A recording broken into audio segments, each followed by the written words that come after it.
Bueno, Natalia, bienvenida. Ay, Primero, ¿cómo te va? ¿Cómo andás? bien, ¿y vos? Muy buenas noches y gracias por la invitación. Por favor, primero, gracias por sumarte. De verdad que está buenísimo. Me parece muy lindo arrancar por esta pregunta, ¿no? Vos que trabajás y después me vas a contar un poco cómo es el día a día de tu trabajo.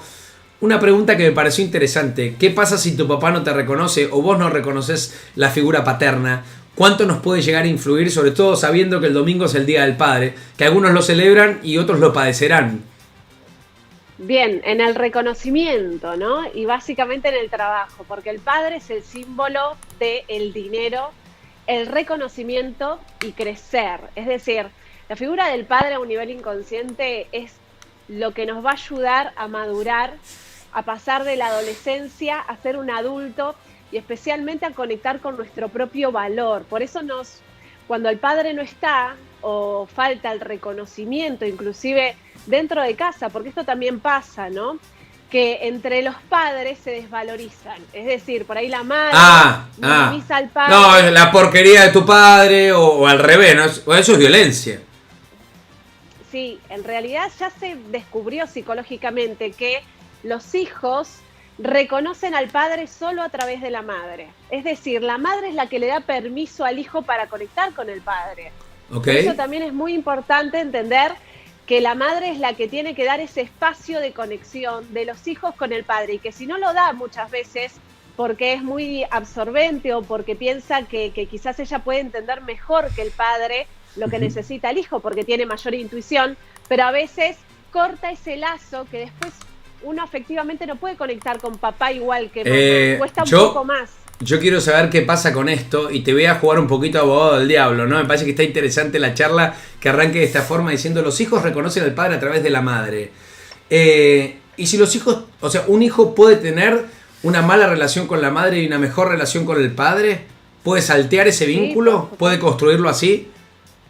¿Y Claro, qué pero pasa en cuando ese somos caso? chiquititos, Ajá, claro, cuando nosotros somos pequeños no tenemos ni creencias ni juicios, aprendemos a través del ejemplo, ¿sí? ok. Pasa así, para que lo podamos entender a nivel de neurociencias, Me hasta encanta. los 6 años, hasta los 6 años de edad nosotros estamos como en una hipnosis. Aprendemos por ejemplo. Por eso, muchas veces vos le decís a tu hijo, no comas con la boca abierta, cerrá la boca, deja de correr, y el niño lo único que interpreta es literal, que es comer con la boca abierta y seguir corriendo, porque vos no le estás diciendo come con la boca cerrada, le estás diciendo no comas con la boca abierta. Nuestro Ok. inconsciente no registra el no. Si yo te digo no pienses en una mesa con un florero lleno de rosas rojas, ¿qué te vino a la mente? Una mesa con un florero y rosas rojas, claro, exactamente. Bien, entonces, ¿qué es lo que pasa? Nosotros hasta los 12 años de edad vamos a crear nuestra personalidad a través de lo que nos informan sobre quiénes somos. Este es un problema. ¿Por qué? Suponete, muchas personas cuando somos chicos nos empiezan a decir, bueno, vos sos rellenita como la tía, vos tenés caderas, vas a ser gordita. ¿Me ves bien? ¿Me escuchás bien? Te escucho perfecto, te veo bárbaro. Sí, sí, te estoy escuchando atentamente. Bien, listo. Genial. Entonces, ¿qué es lo que pasa? Se hace un programa estructural, se dice, es decir, una identificación. Yo ya me identifico con que yo soy gorda. ¿Por qué? Porque se usa el verbo soy. No sé, o sea, no está el verbo de tenés gordura, Wow, que wow, yo me lo podría quitar. Y entonces, ¿qué es wow. lo que pasa? Como estamos en una especie de hipnosis, cuando somos adultos podemos estar delgados, pero sin embargo seguimos creyendo que somos gordos. Mirá, Y pará, así eso está con cualquier bárbaro, cosa. Natalia, porque ustedes piensen que todas estas cuestiones, si estás viendo esta charla que estamos recién iniciando, aprendiendo los motores, porque quiero profundizar mucho, todos los mambos que podés llegar a tener de adulto por esas cosas que te inculcaron o te taladraron de chico y que quizá, como dice Natalia, ¿no? Laburaba el inconsciente o algo lo fuiste absorbiendo sin darte cuenta y hoy sos parte de eso. Ahora, ¿qué pasa cuando llegamos a esta vida adulta y por primera vez, porque me ha pasado también ir a una decodificadora y por eso me atrapa tanto a lo que te dedicas, que te dan una devolución que jamás pensaste, digo, que tu espejo de vida era eso, digamos, como decir, yo no puedo creer que de niño construí todo eso para llegar a ser quien soy, o por qué me pasa lo que me pasa por estos motivos, ¿no? Bien, Lo primero que tenemos que entender es que yo cuando empecé a estudiar todo lo que era descodificación, digamos, hubo muchas cosas que no me cerraban y que tenían que ver con neurociencias y tuve que empezar a estudiar otras cosas para poder tener explicaciones, ¿sí? En parte científicas. ¿Por qué? Porque no somos todos iguales. Por ahí muchas veces en las metodologías se pone todo en el mismo lugar. Bueno, si vos tenés un problema con esto, significa que es esto, esto, esto. Y a veces no. ¿Por qué? Porque cada uno tiene una manera de interpretar la realidad completamente diferente, ¿sí? Entonces, ¿qué es lo que nos pasa? Para saber una programación, nosotros tenemos que escuchar el programa, porque un programa es una gramática. Vos que usás mucho las computadoras, yo uso más el cerebro. Bueno, ¡me mataste! ¡Me mataste! Bueno, uso el cerebro para poder usar la computadora, porque si no, menos mal que tengo computadora acá, está buenísimo, sí. Bien, los ordenadores se hicieron a través de un sistema binario, en realidad como una referencia a cómo se maneja el cerebro, ¿sí? Por lo poco que sabemos. O sea, vos imagínate, el cerebro es el único que se estudia a sí mismo. O sea, es bastante loco si lo ponemos pensar. Sí, obvio. Entonces, ¿qué es lo que pasa? Un programa es un código. Vos para tener un programa en la computadora necesitas un código, ¿verdad? Tiene letras y números. Sí. Bueno, nosotros somos iguales. Nosotros con cada palabra va a disparar imágenes en milésimas de segundo. Tenemos más de 60.000 pensamientos diarios, ¿sí? O sea, son imperceptibles. Pero sí lo que podemos percibir y atrapar es las palabras que decimos sin darnos cuenta. Porque las palabras son órdenes, son el espejo de lo que tenemos en la mente. Y es lo que va a segregar la química emocional con la que después muchas veces se manifiestan síntomas o estados emocionales, adicciones emocionales o repeticiones de patrones emocionales. Entonces, en la palabra está la clave del programa de la persona en lo particular. Entonces, esto es más interesante, ¿no? Me encanta porque parte de la introducción que hacías es esto de lo que registra uno como niño, y me encanta que hagas hincapié en las palabras porque siempre digo, ¿no? Sobre todo en este momento donde se habla tanto de salud y esta pandemia, digo, creo que nunca hemos tenido que cuidar las palabras como las estamos cuidando ahora al aire, sobre todo hablar de temas tan delicados y hay que ser tan prudentes, ¿no? Con las cosas. Pero me imagino en una construcción donde uno, digo, cuando es niño, ¿qué es lo que trata de hacer? Jugar, entretenerse. Y sin embargo, permanentemente, lo veo en mi hijo de 3 años, está en modo esponja. Digo, donde uno dice algo y al tiempito lo repite tal cual. Y digo, ¿en qué momento escuchó esto y lo escuchó? Y digo, qué importante es esa palabra que digo hasta cuando él ni siquiera te está prestando atención, ¿no? Digo, ¿cuánto influye mi mensaje o la conversación que tenga con su mamá para lo que va a ser su construcción en un futuro? Así lo pienso para todos nosotros también. Vos también habrás llegado acá con una construcción y una codificación, como decías, ¿no? Vos lo que haces es desarmar ese código e interpretarlo. Es parte de tu trabajo. Complejo. Exactamente, claro. Bueno, nosotros aprendemos a través de la imitación. Lo hacemos así, copiamos. O sea, nosotros somos la copia de mamá y papá o lo que vimos en casa. Nos haya criado quien nos crió fue nuestro maestro. Y copiamos el ejemplo, ¿sí? Es decir, la conducta. ¿Por qué? Porque tenemos unas neuronas que se llaman espejo. Y lo que hacen es copiar. Así como se copia el bostezo, bueno, copiamos las emociones y demás. Por eso también los estados emocionales de mamá y papá los vamos a copiar.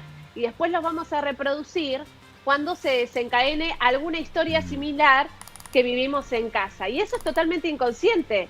Por eso muchas veces entender la historia de nuestros padres nos libera a nosotros de repeticiones que son totalmente inconscientes, que las registró nuestra biología en un momento y que las empieza a activar sin que nos demos cuenta. Te pongo un ejemplo, un papá que maltrata a su mamá y te creas en ese entorno de violencia intrafamiliar. Es probable que esa chica que el día de mañana quiera formar pareja, por lo general se asocia a esa figura paterna, lamentablemente, ¿no?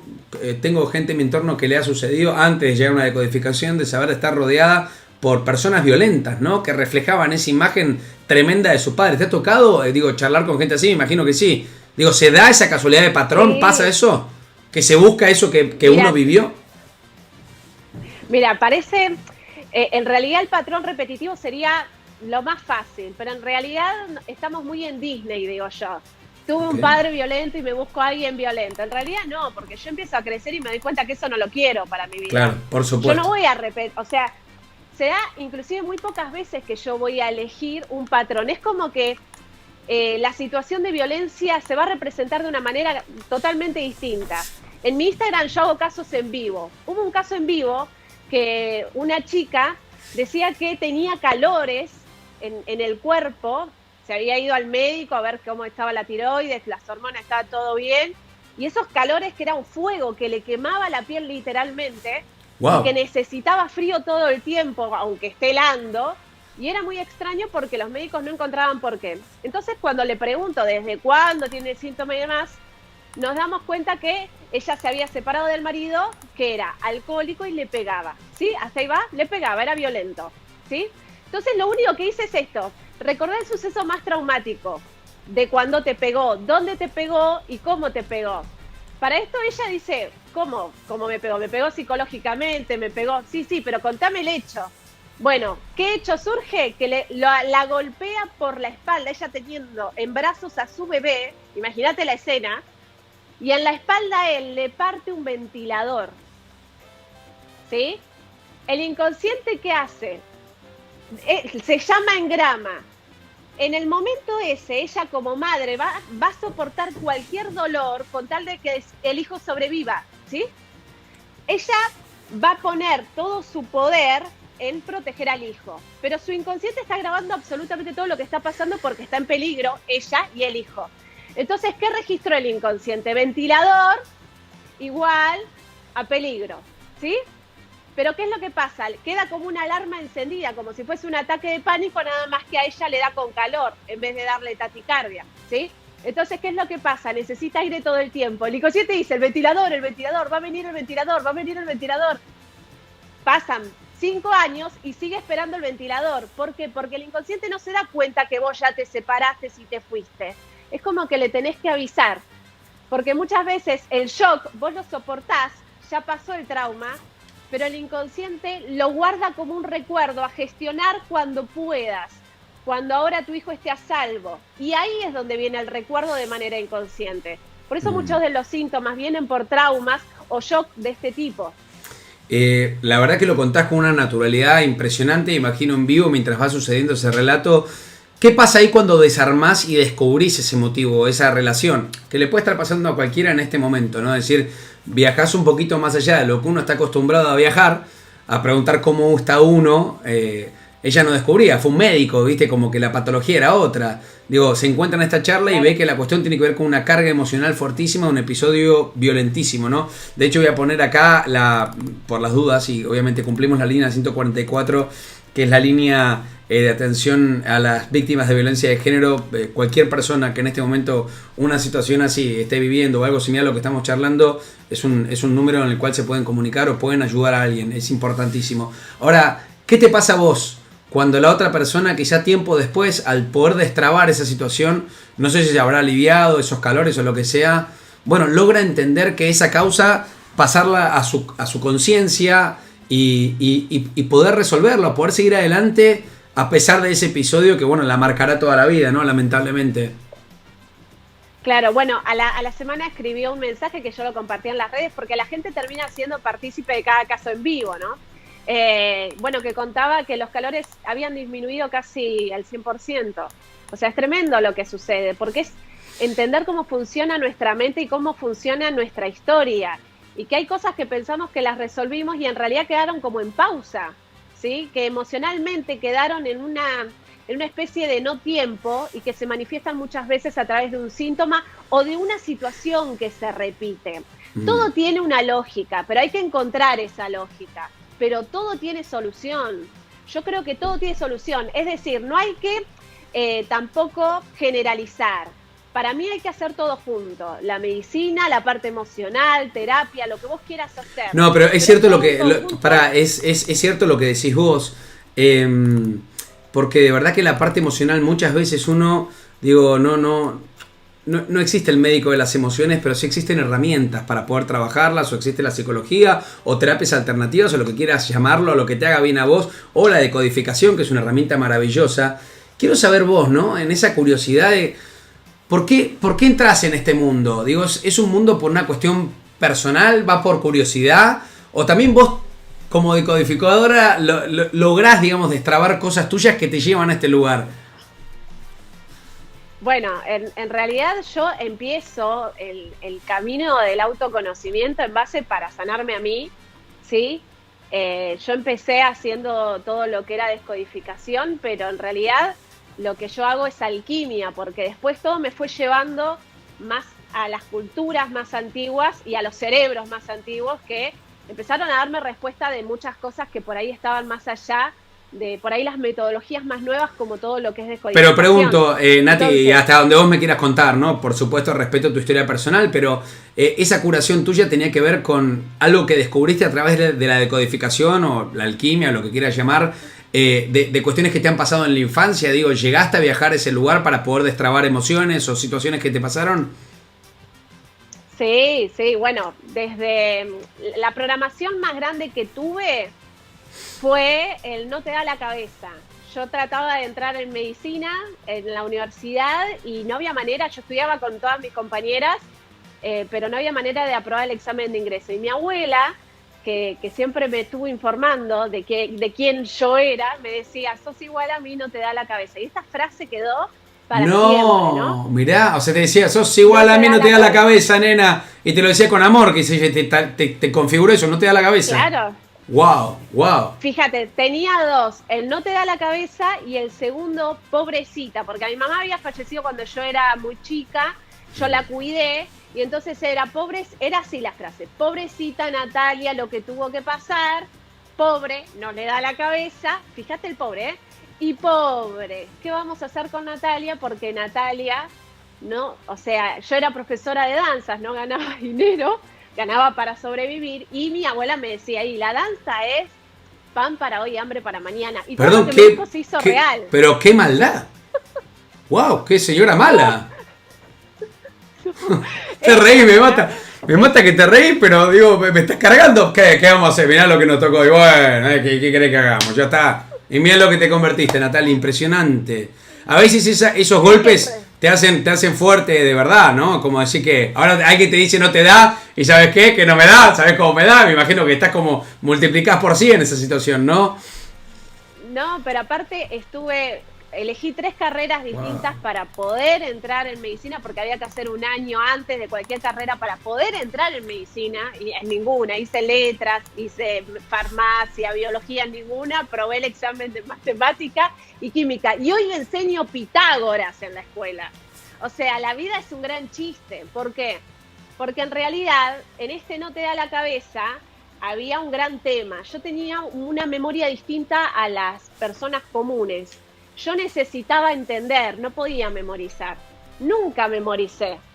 Yo necesito entender el origen de las cosas. Y eso me llevó a investigar tanto que yo sé el origen de por qué te estoy diciendo esto y te puedo pelear hasta porque es como que sé la historia del inicio de lo que te estoy diciendo. Por eso después terminé estudiando el poder de la palabra, como las programaciones y el origen del lenguaje dentro del ser humano y cómo funciona a un nivel cognitivo. Más allá de eso, cuando falleció mi abuela y después falleció mi papá, que quedé, digamos, solo está mi hermano, dije, bueno, ahora no tengo más vergüenza, no le voy a dar vergüenza a nadie si fallo. Y decidí estudiar y ahí me di cuenta que era brillante. O sea, cuando yo decidí atravesar la vergüenza y los miedos que tenía, me di cuenta de que en realidad era muy buena comunicadora, que la gente, porque yo pasaba una cosa muy difícil a un lenguaje muy simple, usando mucho el humor muchas veces. Entonces la gente por ahí me cuenta un drama tremendo, como este caso, y yo estoy así con una temple, Sí, porque en así. realidad... Hablas así. Sí, porque en realidad yo veo más allá. No me quedo en la víctima, no me quedo en la historia, porque mi misión es encontrar el nudo y la solución. Entonces yo no me como la historia ni empiezo a alimentar eso, sino llevar a la persona a sanarse. Voy con algo, ¿no? Un padre ausente, digo, para vincularlo con esta situación, y agradezco que compartas también tu historia. Un padre ausente, un padre que aparece de vez en cuando y que se cree padre, quizá a veces con algo material o cada tanto un llamado, lo que sea. El domingo, en un día de reflexión, un hijo, ¿no? Es decir, lo voy a llamar a mi viejo para decirle que lo amo, lo quiero, vamos a intentar a ver si empiezo de vuelta ya de grande, y no pasa nada al otro lado. Digo, y uno está buscando esa referencia como diciendo, bueno, ¿y por qué no pasa nada? Y me encantaría que pase. ¿Qué pasa con los que buscan y no encuentran eso que desean que aparezca, ¿no? Sobre todo en un vínculo. Bueno, lo más importante es entender que una cosa es la relación con el padre y otra cosa es el vínculo. La relación es cómo yo me llevo con mi papá, es decir, con ese ser humano que yo llamo padre, que puede ser bueno o malo, puede estar ausente o no, puede estar vivo o muerto, o inclusive puede estar peleando todo el día con mi padre porque tenemos diferentes puntos de vista, o es un maltratador, o es una relación tóxica, ¿sí? Ahora, el vínculo es lo importante para cada uno. El vínculo es respetar que hay una parte de mi padre, que es la biológica, que es la que me dio la vida. Yo soy la mitad mamá, la mitad papá. ¿Te gusta o no te gusta? Claro, si rechazo todo del padre, yo estoy rechazando esa parte en mí. Y esa parte en mí, mi inconsciente, la reconoce a través de lo que es el símbolo del trabajo, del dinero y el reconocimiento en mi profesión.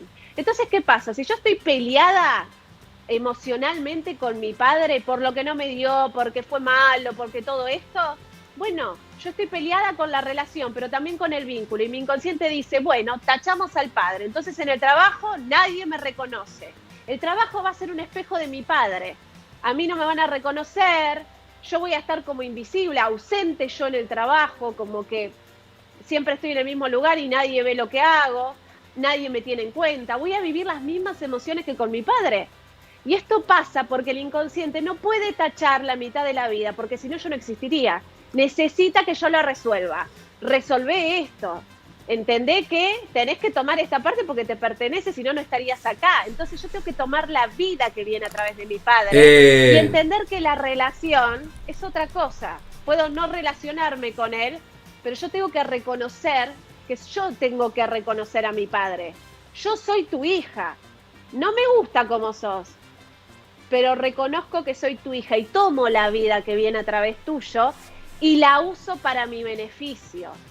Yo voy a vivir una vida desde el poder. ¿Por qué? Porque tomar al padre nos da ese poder de autonomía, de maduración y de disfrute. Nos ayuda a que nuestros proyectos puedan generarse. Si yo estoy peleada internamente con mi padre, me va a costar crecer en mi vida y en lo laboral. Es tremendo lo que estás diciendo y seguramente mucha gente se ve, cercana con esta situación. A veces, viste, cuando estás intento de acercarte y no sabes cómo, y vos un poco lo que haces es no dar la receta, sino destrabar el por qué no querés hacerlo. Ahora, eso va a seguir siempre igual, depende de uno cómo lo tome, ¿no? A esa relación o a ese vínculo que estás explicando, ¿no? Claro, el tema es esto. Por ejemplo, ¿cómo sabemos si tenemos un tema? Porque por ahí nosotros pensamos que está todo re bien. Decimos, bueno, yo ya lo perdoné, yo ya solté, yo ya esto, pero de pronto no tengo dinero, no tengo el trabajo que quiero, en el trabajo me siento igual que con la relación con mi padre, ¿sí? Entonces, yo me tengo que preguntar, ¿me estaré mintiendo?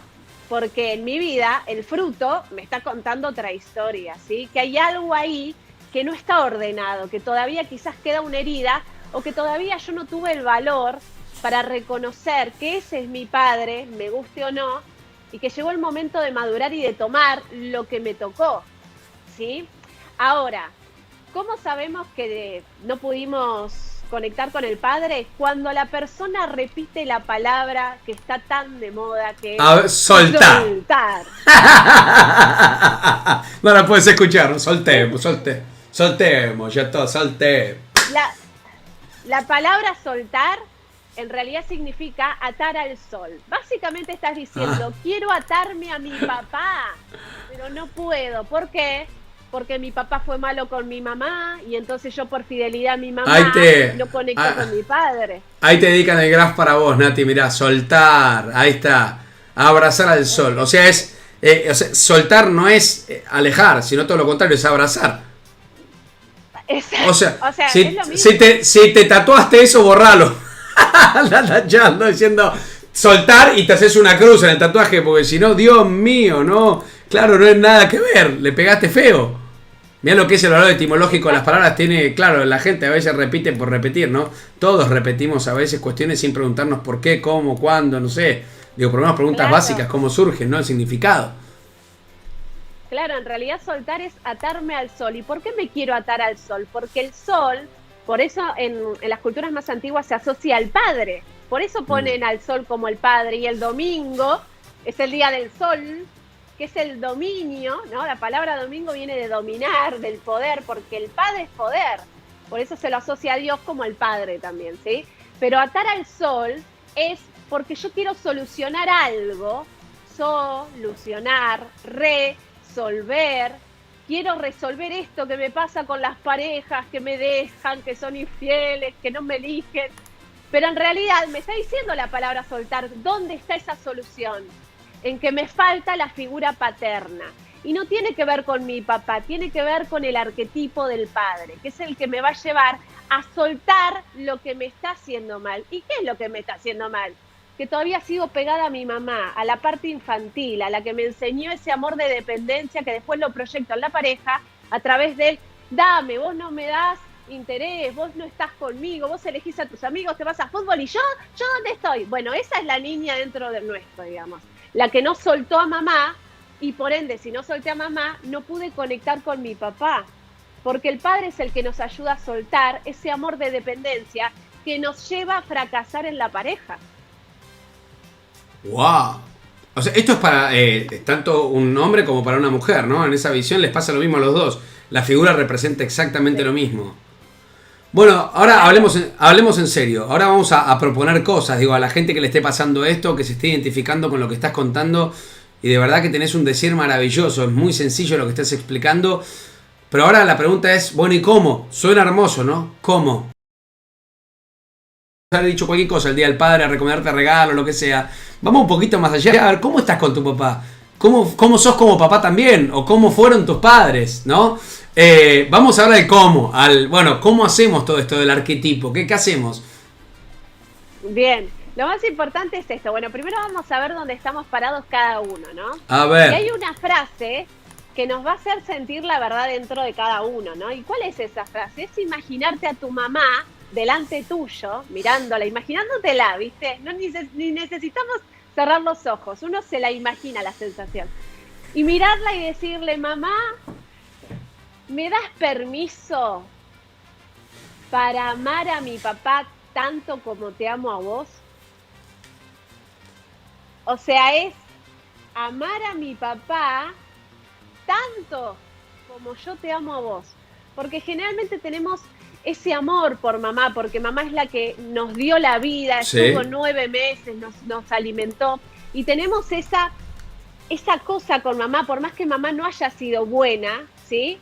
Que tengamos una relación horrible con mamá, pero está dentro nuestro esto de que nuestra madre está como pegada a nosotros y nosotros a ella. Entonces muchas veces cuando mamá no fue una mujer amada por papá, no nos va a permitir de manera inconsciente y a veces consciente amar a nuestro padre, y por eso nosotros no conectamos, no porque papá sea malo, sino porque papá fue malo con mamá y entonces mamá, por venganza inconsciente, ¿sí?, no le da permiso al hijo a que lo ame. ¿Por qué? Porque papá no fue bueno conmigo. Es como que se mete la relación de pareja, ¿sí? Porque la madre no puede dividir, porque dice, mi marido me pegó, fue violento conmigo, yo tengo miedo que le pegue a mi hijo, ¿sí?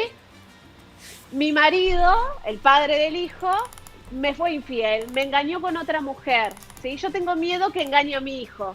Va a hacer esto, es inconsciente, entonces va a protegerlo, y al protegerlo no le da permiso. ¿Para qué? Para que ame a su padre, y amarlo no implica que esté pegado al padre, sino que lo reconozca, que conecte desde otro lugar más afectivo. ¿Por qué? Porque la madre está tan por ahí dolida por la situación de la mujer que no puede, ni aunque lo quiera hacerlo, ¿sí? Porque es increíble porque hablamos como de una especie de venganza inconsciente, o sea que no lo está pensando y sucede y corta vínculos. Sí, por ejemplo, en mi casa uno dice, bueno, mi mamá y mi papá estaban juntos, sí, genial, pero ¿qué pasaba? Porque si uno ve a la pareja y no ve a mamá y papá, miremos la pareja, cómo se trataban, ¿sí? ¿Qué pasaba cuando papá llegaba a casa? Por ejemplo, mi mamá, cuando mi papá llegaba a casa a las 8 de la noche, hacía esto. Rezongado. Entonces, ¿qué me está enseñando mi mamá? Y esto, mi papá es esto.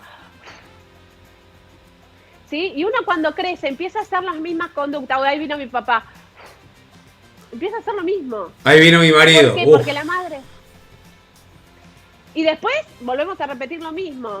Hay cosas que me molestan y no sé por qué me molestan. Porque es una repetición de mi madre. Porque termino metida o metido dentro de la historia de mi madre. Increíble, la verdad que lo que has contado hoy es impresionante. Ojalá que esta nota la puedan repasar, la puedan ver, va a quedar todo subido en las plataformas digitales, sale en la tele, está en Facebook, está en YouTube, está en todos lados para que la encuentren después. Y de verdad que me parece muy interesante. Si me tuvieras que dar un consejito para cerrar para el domingo, ¿no? Para aquellos que tienen, no tienen a los papás, para aquellos que los tienen lejos, para aquellos que no tienen el vínculo ideal, o para aquellos que sí lo tienen, ¿no? ¿Qué es lo que hay que reforzar o desearías que todo el mundo conectara? ¿Alguna pregunta? ¿Alguna frase? ¿Qué deberíamos pensar el domingo? También como papá, me incluyo, bueno, ¿no? Bien, pensemos que detrás nuestro, en nuestro hombro derecho, está la mano de nuestro padre, con todas sus historias, con lo bueno y con lo malo, con lo que nos dio y lo que le faltó, ¿sí? Darnos. Pero sin embargo tomamos la vida, la fuerza que viene a través de él, que es todo el linaje paterno, de donde nos viene a veces el apellido y a veces no, porque nos falta el reconocimiento, pero está ahí y lo podemos sentir en nuestra espalda como una especie de apoyo. Y del otro lado, en el brazo izquierdo, en el hombro izquierdo, la mano de nuestra madre, con sus historias, con sus dolores, con sus cosas buenas y malas. Y también todo el linaje materno. Y sentimos toda esa fuerza detrás, como un apoyo que está atrás en el pasado. Y nos imaginamos a mamá y papá como pareja. Y nos repetimos esta frase: mamá, papá, lo que pasó entre ustedes como pareja, lo dejo entre ustedes. En mí, yo los reconozco a los dos. Ya soy grande, no necesito que ustedes me quieran o me reconozcan. Yo elijo quererlos y reconocerlos, aunque me hayan fallado como padres. Eso es un acto de maduración. Wow, yo ya no pido. La verdad que es maravilloso todo lo que has dicho. Te editamos un libro con lo de hoy, Nati, de verdad, gracias. Gracias por todo lo que dijiste, me parece maravilloso. Una charla espectacular. Estoy viendo la cantidad de comentarios que hay. La pueden seguir a Nati en Natalia, o sea, es en Instagram, nataliabarrera.escuela Nefer, ¿no? ¿Nefer o Neferes? Nefer, ok, perfecto. Síganla ahí y te agradezco todo este maravilloso tiempo que nos regalaste, ¿eh? Gracias a vos por la invitación y creo que esto nos ayudó a todos a empezar a ordenar la historia de mamá y papá y poder tomar el lugar de hijos y elegir justamente atarnos al sol para empezar a solucionar todos los dramas que muchas veces heredamos y que llegó el momento de madurar, crecer y dejar de pedir lo que ya no nos dieron, ¿no? Acá te ponen, Nati, te sigo a todos lados, qué maravilla lo último que dijiste, una gran ayuda para muchos, bueno, muchos comentarios bonitos, gracias de corazón por lo que haces, un beso grande, ¿eh? Gracias a vos, les mando un beso enorme. Chao, Nati, un gusto, bueno, y me voy a dar una sorpresa.